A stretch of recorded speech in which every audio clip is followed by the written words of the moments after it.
Hello and welcome to the Executive Interview Series. I am very delighted to have with me Clemence Dujardin, Managing Director of my affiliates. Clemence, thank you for joining me. Thank you for having me. Our pleasure. Clemence, I would like to start first of all about yourself, talking about yourself and how long have you been in the industry? Okay, so I'm a mother of 3 children. 2 are mine and 1 is my stepson. They're 19, 13 and 10 respectively. I've been in Malta for 20 years. And, my path into gaming started in 2010. So it's been 12 years now, or 2000, maybe a bit before, where I started in a poker company, and I started with support, like, most of people when the industry came and landed in Malta. You started with support, nobody knew much about it, and, the rest is history.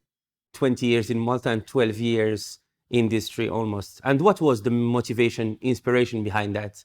It was purely coming to the island where gaming was, or it was? No, I came basically for different reasons. I came because, my life got me here really and truly, and I started gaming much after.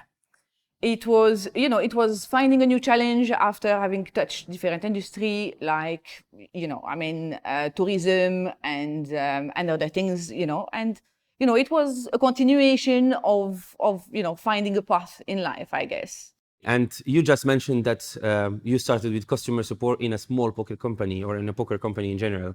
And now we're talking about a managing director of one of the well-known firms in the industry. It's a huge parkour, I would say, and it must be challenging for a lady first, and also for starting from the bottom, I would say, and then becoming managing director. Yeah, I think it's a challenge, both, as a human as it is, and as a woman even more, and as a human, you have to start from scratch, because the industry, I didn't train people at the time. So, I had marketing, I had whatever you wanted, but, gaming, nobody knew about it. So you had to learn from the bottom, doing night shifts and learning the jargon and starting building teams and understanding and, going through all the instability as well at the time, because there were a lot of companies, and the first one I worked with that opened and closed, vanished. And so it was quite challenging. In terms of women, of course, as it is still a male-dominated industry, at the time, it was just males, and there was little space for women. And also, the island, the place where we live, I think, as a Mediterranean country, also made that even more difficult. So it has been a challenge. I love the challenge, and I would do it all over again if I had to. But it came, with few things along the way, I would say. About my affiliates, can you tell me more about the company and what makes the product very unique, and also about your parkour within the company?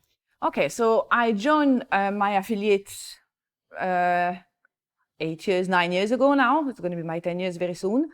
I joined it after, I had explored affiliate marketing, and so I was an affiliate manager. I also had affiliate programs, built affiliate programs, and then decided that, it was a bit, tiring and time to change. Went into the software industry, worked for our competitors for a couple of years, and then moved on to my affiliates. My affiliates was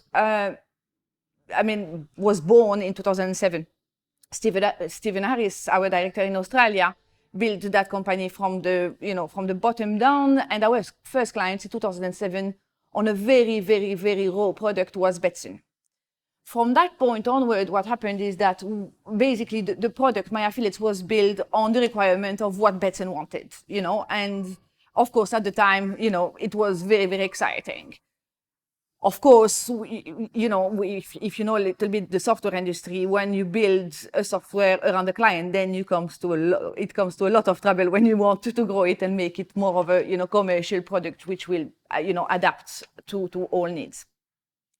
So when I joined my affiliates, there was basically 12 clients.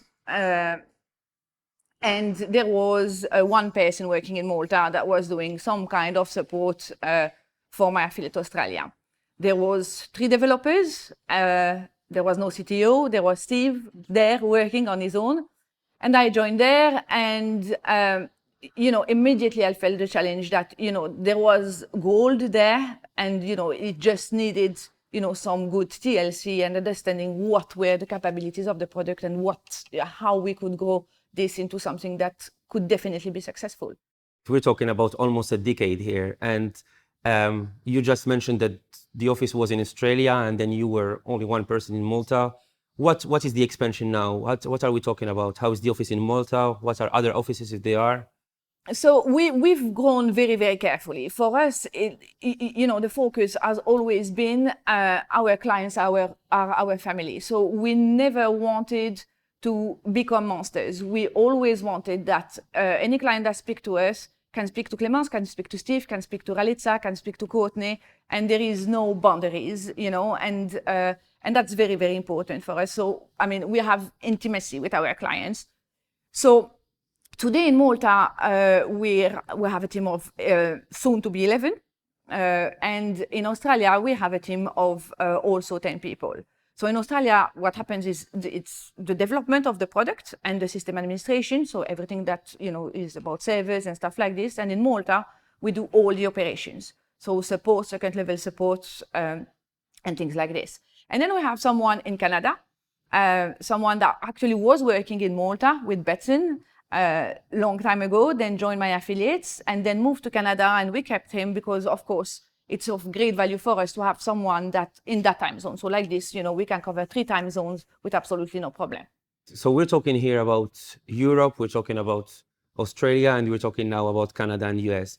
Do we see a lot of operators using the model of the affiliate model in general outside of Europe? The expansion is going so fast that my affiliate needs to adapt to all markets? Absolutely. And I think there is a trigger for the past year and a half, 2 years, where we see Africa coming quite a lot. In fact, we have soon 2 operators launching in Africa, new operators.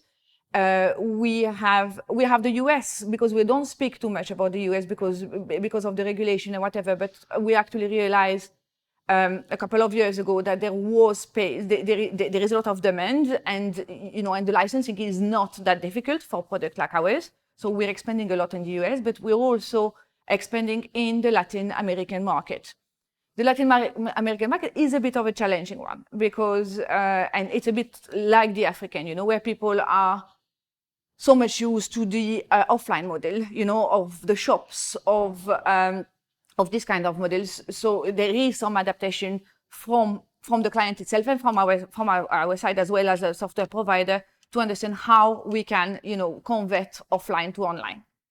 Talking about the whole decade where you spend and now giving your key role within the company, I would say what 2020 made as a change, and what technically people start looking at the online as a matter and online as a tool now, and people are moving from being classic or offline, especially in those growing countries, into going to the online and using even affiliation and using everything online. Well, 2020 has come with this baggage of challenges, I would say, and you'd be surprised. It's not only the other countries, so, Africa, Latin America, and whatever, that are looking to go online. There are a lot of operations that in Europe that were land-based, and then now I've seen that, when you can't open a casino, you still need to be able to run the business. So we're seeing a lot of big brand names, actually looking at moving their VIP, their VIP client base, which were offline, that used to pay, you used to go into the casino, into moving them online, which is quite an interesting phenomenon and comes with the challenges as well. I could imagine. And for my affiliates and for you personally, what is the lesson behind 2020, and what did you learn from it personally and professionally? I would say, let me start by professionally. I think, working remotely for us was never actually a challenge, right? Because we work with teams which are in different parts of the world. So you have to adapt on, not having everyone in the office all the time because, our developers are in Australia. So the processes and the methods of working with remote teams were already there. So that made our life much easier.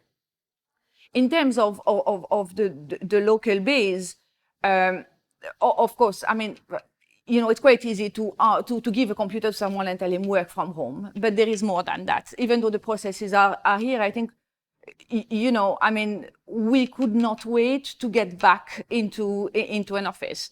I mean, I know there is a lot of, going around and saying, teleworking is great. Yes, it's great, but you need to keep it in measures. When we have an office which has expats who live alone, who don't necessarily have family, who, I mean, there is that need of, people coming to the office, socialize, because most of the time their working life is their social life. So, finding a balance, and that was also a challenge, making people feel secure coming into work without feeling that they can endanger their life or the life of others.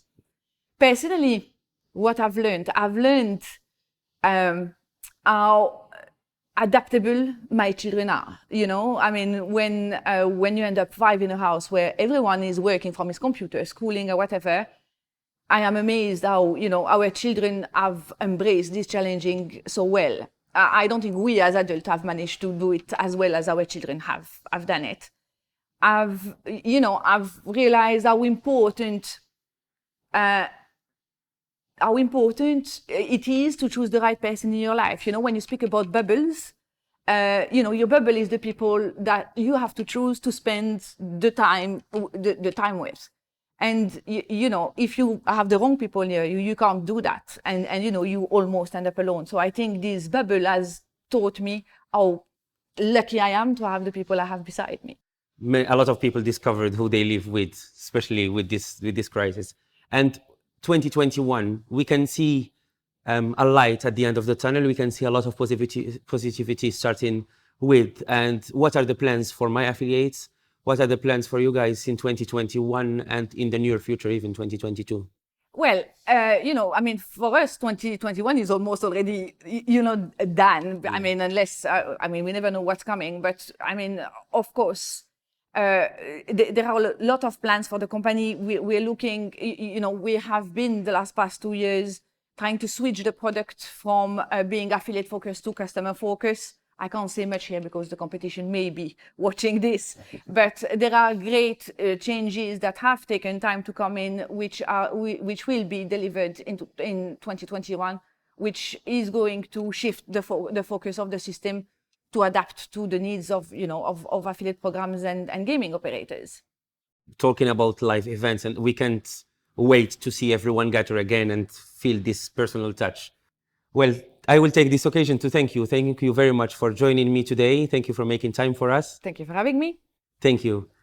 This is SiGMA TV. Thank you for joining us.